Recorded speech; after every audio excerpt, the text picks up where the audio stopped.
आज आम्ही तुमच्यासमोर उभं करत आहोत एक साधी कथा नाही, तर अपमानातून उभारलेलं स्वप्न, अन्यायातून जन्मलेली क्रांती आणि संघर्षातून घडलेलं इतिहासाचं पान। ही कहाणी आहे ज्याच्या वाट्याला बालपणात भूक, अपमान आणि बहिष्कार आला, पण ज्याच्या मनात ज्ञानाची भूक कधीच मेली नाही। शाळेच्या वर्गात बसायला मनाई, पाणी प्यायला माठालाही हात लावण्याचा अधिकार नाही, पण तरीही हा मुलगा म्हणतो मी शिकणारच। समाजानं ज्याला दूर लोटलं त्यानं समाजाला नवा मार्ग दाखवला। ज्याला माणूस म्हणून जगू दिलं नाही त्यानं माणसाला हक्क देणारा संविधान लिहिलं। आजचा हा डान्स ड्रामा आपल्याला घेऊन जाणारे त्या लहान भीमरावाच्या पावलांपासून ते भारताच्या संविधान निर्मात्या डॉक्टर बाबासाहेब आंबेडकर या महान व्यक्तिमत्वापर्यंत। चला तर मग संघर्ष, शिक्षण, विचार आणि परिवर्तनाचा हा अद्भुत प्रवास आज आपल्या डोळ्यासमोर उलगडूया। हा इतिहास आहे एका अशा बालकाचा जो माणूस म्हणून जन्माला आला, पण समाजानं ज्याला माणूस म्हणून जगू दिलं नाही। हा इतिहास आहे ज्याच्या पावलांवर अस्पृश्यतेची सावली होती, ज्याच्या नशिबात अपमान होता, पण मनात होता महासागरा एवढा आत्मसन्मान। भूकेपेक्षा मोठी होती ज्ञानाची भूक, अंधारापेक्षा प्रखर होती विचारांची मशाल।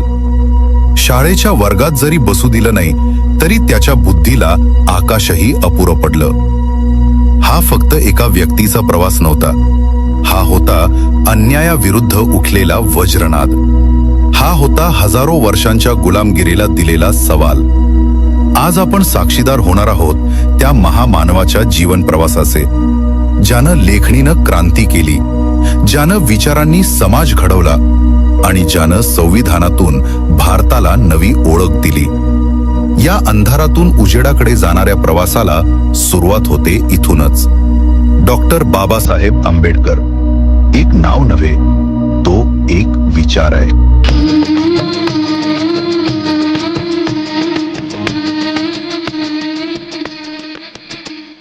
उभेदार रामजी रत्न घे 14, उभेदार रामजी रत्न घे 14।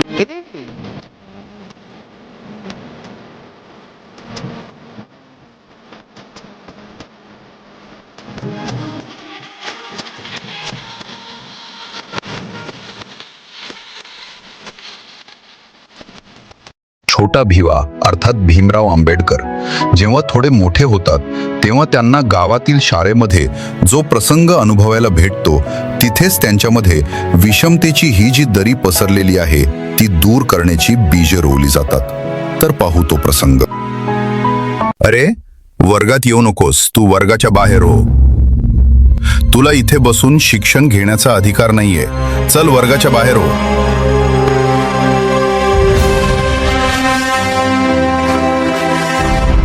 अरे अरे याला पाण्याला हात लावू देऊ नका, पाण्याला शिव देऊ नका, नाहीतर हे पाणी बाटेल। चल दूर हो तिकडे, शिवू नको आम्हाला।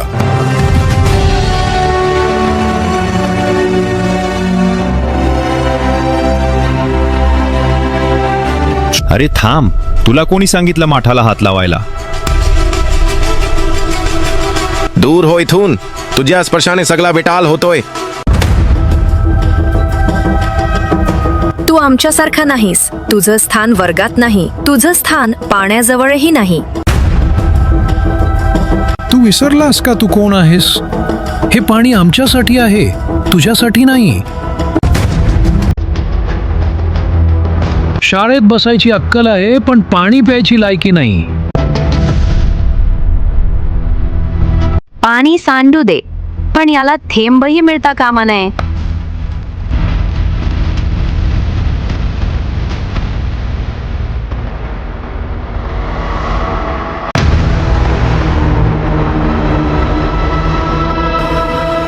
हेच होते बाबासाहेबांचे कुरुक्षेत्र, जिथे त्यांनी शस्त्र नव्हे, शिक्षण, संघर्ष आणि संघटन उचलले. आणि इतिहास साक्षीदार झाला. ज्याला पाण्यासाठी झगडावं लागलं त्यानेच देशाला हक्कांचा झरा दिला. शाळेच्या वर्गाबाहेर तो बसलेला आहे, पण बसलेला असूनही तो स्वतःचा नसलेला आहे. ना पाणी प्यायचा हक्क, ना बाकावर बसायचा अधिकार. गुरुजींच्या डोळ्यात तुच्छता, सहविद्यार्थ्यांच्या नजरेत उपहास, आणि त्या लहानशा मनात एकच प्रश्न घुमतोय, मी माणूस नाही का?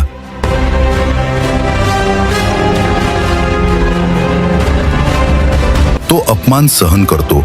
डोळ्यात अश्रू असतात, पण मनात जिद्द असते. तो ठरवतो, शिक्षण हेच माझे शस्त्र आहे, ज्ञान हाच माझा मार्ग आहे. पण नियती पुन्हा अडथळा उभी करते. घरची परिस्थिती हलाखीची, पैशाची चणचण आणि स्वप्नांना पडलेली जखम. तेव्हा त्या बालकाचा हात त्याचे वडील घट्ट पकडतात आणि म्हणतात, मुला, तुझ्या शिक्षणासाठी मी कोणाच्याही दारात उभा राहीन.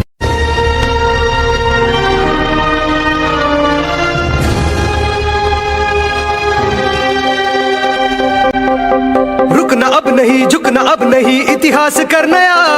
शेर जा निकल सारे रुख बदल, दिखला जोश नया.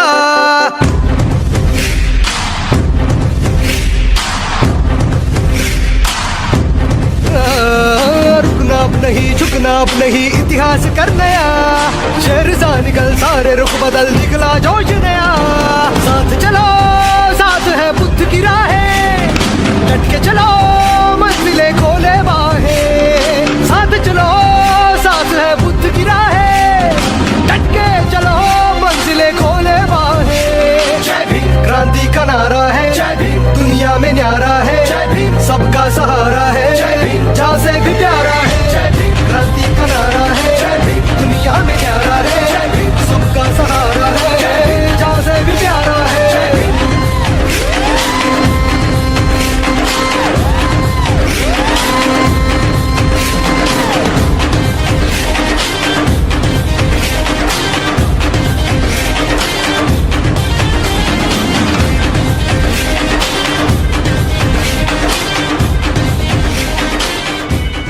ते दोघे जातात बडोद्याच्या राजवाड्यात, महाराज सयाजीराव गायकवाडांच्या दरबारात.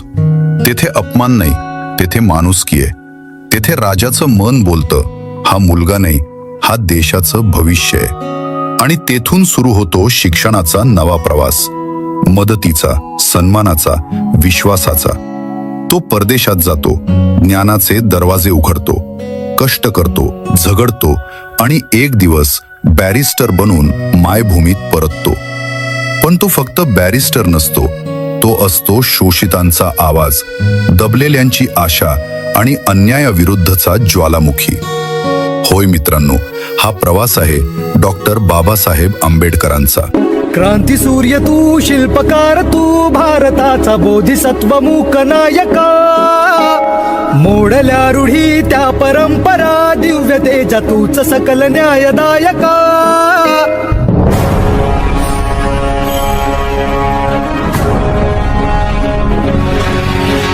क्रांती सूर्य तू, शिल्पकार तू, भारताचा बोधिसत्व मूक नायका.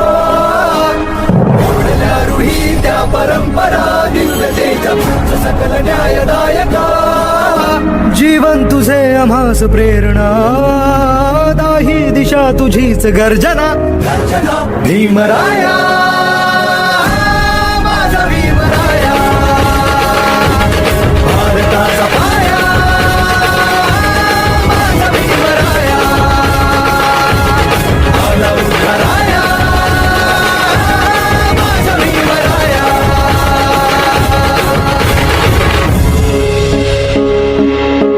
महाड नगरपालिकेचे प्रमुख सुरेंद्र टिपणीस यांनी लिहिलेला तो लेख डॉक्टर बाबासाहेब आंबेडकर वाचत आहेत. त्या लेखात एक वाक्य आहे, साधं पण इतिहास हलवणारं. सरकारी मालमत्ता ही सर्व समाजासाठी खुली आहे. कोणताही समाज त्यावर आपला एकाधिकार सांगू शकत नाही. हे शब्द कागदावरचे नाहीत, हे शब्द बाबासाहेबांच्या मनात विजेसारखे कोसळतात आणि त्या क्षणी डॉक्टर बाबासाहेब आंबेडकर म्हणतात, जर कायद्याने हे पाणी सर्वांसाठी आहे तर मग माणसाला माणूस म्हणून हे पाणी का नाकारलं जातं? निसर्गाने दिलेल्या पाण्यावर कोणाचाही मक्ता नाही. हे पाणी न कोणाचं श्रेष्ठ न कोणाचं नीच. आज जर आम्ही या पाण्यासाठी गप्प बसलो तर उद्या आमच्या माणूसपणावरचा हक्कही हिरावून घेतला जाईल. म्हणूनच हा केवळ पाण्यासाठीचा लढा नाही, हा मानवी प्रतिष्ठेसाठीचा सत्याग्रह आहे. महाडचं चवदार तळं हे केवळ पाण्याचं तळं नाही, ते समानतेचं दार आहे. आणि आज त्या दारावर उभा आहे एक अस्पृश्य नाही तर जागृत माणूस. आम्ही पाणी पिणारच, कारण हे पाणी निसर्गाचं आहे, कायद्याचं आहे आणि आमच्या माणूसपणाचं आहे. आणि याच विचारातून जन्म घेतो महाडचा चवदार तळे सत्याग्रह, जो फक्त पाण्याला स्पर्श करत नाही तर इतिहासालाच हलवून टाकतो.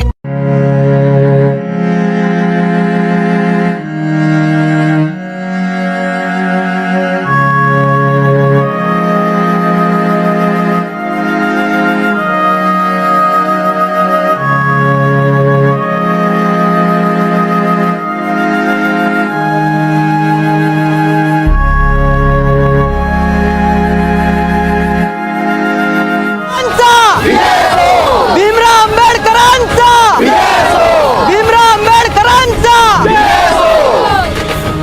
स्पर्शिले तू ओंजळीने, खुले केले पाणी चवदार तळ्याचे. हक्क देऊन माणसाचे, केले सोने पीडितांच्या जीवनाचे.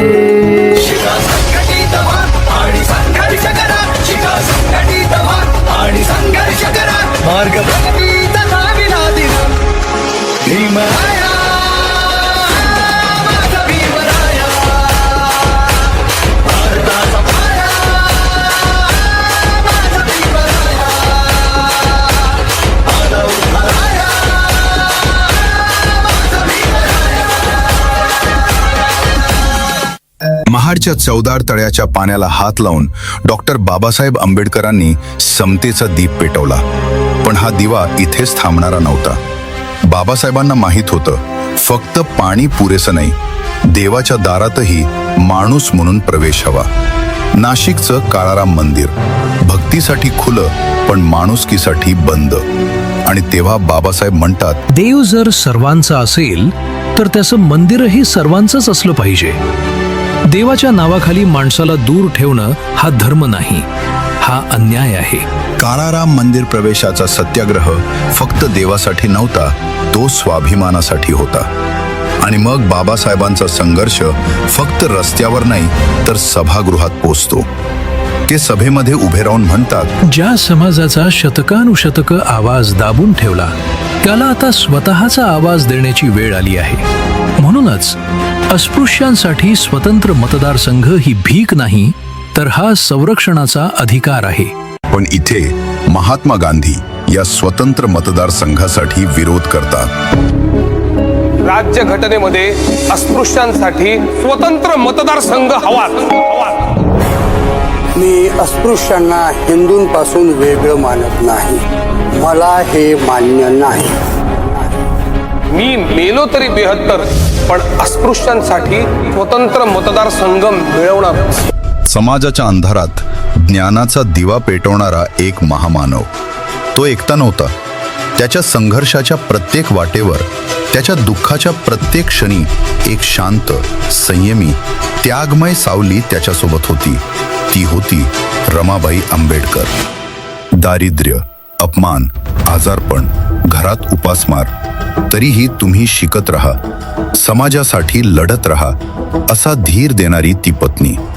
बाबासाहेब समाजासाठी झटत होते आणि रमाबाई कुटुंबासाठी सर्व काही सहन करत होत्या. स्वतःचे दुःख पोटात ठेवून त्यांच्या ध्येयाला आधार देत होत्या. इतिहासात नाव बाबासाहेबांचे कोरले गेले, पण त्या इतिहासाच्या मागे एक न बोलणारा त्याग होता, एक न झुकणारी साथ होती. आज जेव्हा आपण बाबासाहेबांचा जयघोष करतो तेव्हा त्या त्यागमूर्ती रमाबाईलाही नतमस्तक होऊन स्मरण करतो. कारण महान पुरुषामागे अनेकदा एक महान स्त्री उभी असते.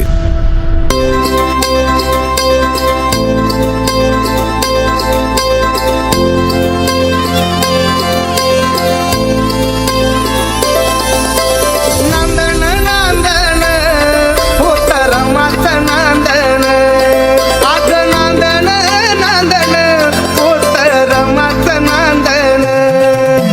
भीमाच्या संसारी कसं टिपूर चांदण, भीमाच्या संसारी कसं टिपूर चांदण, भीमाच्या संसारी कसं टिपूर चांदण.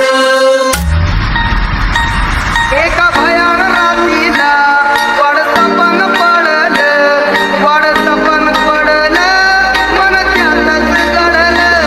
गळगळच्या मानसा फुलावरती काढलं, फुलावरती काढलं, तुझं वजन वाढलं, वजन वाढलं.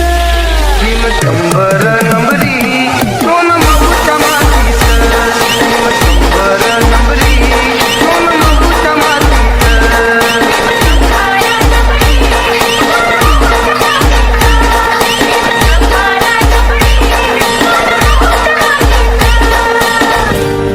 शिक्षण, पाणी, देवालय आणि मताधिकारासाठीचा संघर्ष आता एका नव्या टप्प्यावर येऊन पोहोचतो.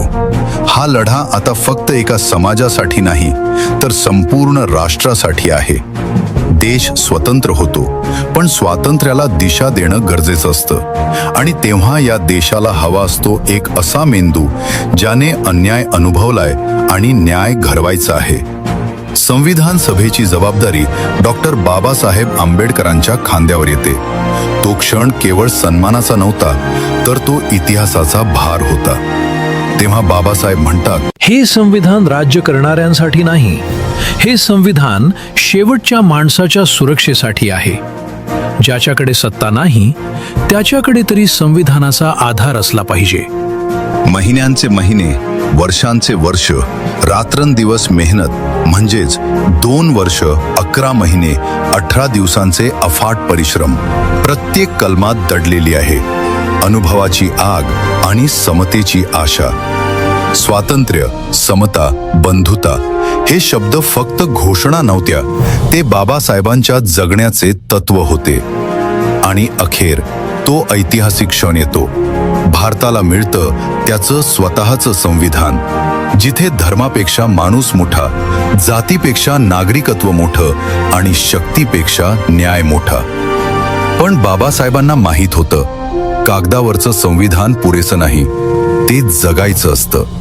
म्हणूनच ते शेवटी सांगून जातात, शिका, संघटित व्हा आणि अन्यायाविरुद्ध संघर्ष करा. कारण जागृत नागरिकांशिवाय कोणतंही संविधान जिवंत राहत नाही.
आणि म्हणूनच ही कहाणी इथे संपत नाही, तर ती आजपासून सुरू होते.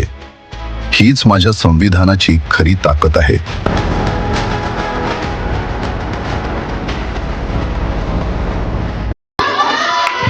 आइए तालियों के साथ स्वागत करते हैं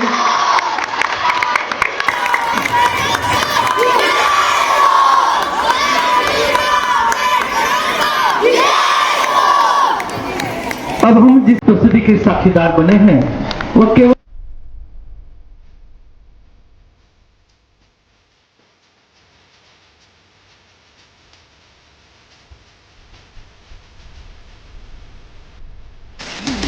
हैं